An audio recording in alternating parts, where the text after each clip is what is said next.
Sa parayong paghubas sa tinubdan sa tubig sa Metro Cebu Water District MCWD, mga konsumidor mityabaw na sa suliran sa kanit sa tubig nga sinati.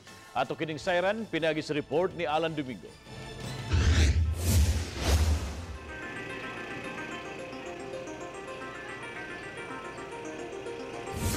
Ingon ini ang sitwasyon sa pagrasyon karon sa tubig sa MCWD diin naglumbaanay ng mga tao sa pagsalod sa tubig gikan sa tangke. Si Wilvery Diadalon kinahanglang mamulaw aron lang makapundo og tubig panahon sa kaadlawon. Awa jud magpilit ang lawas lagi, init kayo. Ang sitio Fatima usa lang sa 7 ka mga sitio sa Barangay Apas nga gipaubos karon sa pagrasyon og tubig gumikan sa pagkibra sa groundwater nga maoy gikuhaan sa mga konsumidor. Si Manang Ideta nakasinati og 4 ka adlaw nga walay tubig. Alaunas kadlawon. Mabilag kay kung dili may magkasawd na ng mga orasa, wa naman po'y tubig. Mga ligo ang mga bata o kami mga ligo isawd na mo sa planggana. Nya ang mapuno ang planggana ibalin na mo sa mga balde aron ibubo na mo sa tanom.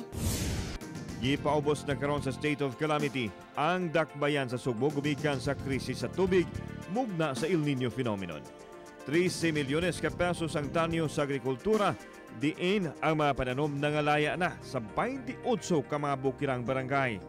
Kini naglakip sa sibuyas, repolyo, mga talong ug uban pa. Ang ato sa mga hayupan karon ang gawing nagani karon.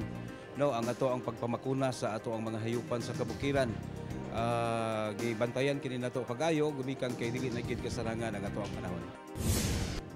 Ang mga negosyo apektado sab sama sa karinderya ni Nestor nga gikinahanglan kaayo ang tubig ilabi na sa pagpanghugas sa ilang mga gamit.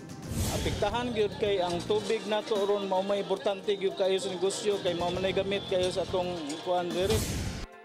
25,000 metro kubiko ang water deficit matag adlaw matod sa MCWD ug padayon nga misaka. Ang Buhisan Dam nahubsa na ug ang Haklupan Dam nang liki na sa kauga nga gikamatay na sa mga isda. Gawa sa surface water source, adunay groundwater o bulk water nga gigamit karon sa MCWD nga supply sa tubig. Masitag balik-balik sa atong panawagan sa atong konsumidor nga magtaginot, di mag-usik-usik unya ug mahimo maka-recycle gid sila og tubig, mag-recycle gid kung mahimo. Ang una o grabing naapektuhan sa krisis sa tubig karon mao mga mulupyo sa Aplan Barangay. Sama na lang sa ato makita nini mga Pinoy-anan nini mga orasa walay agas sa tubig.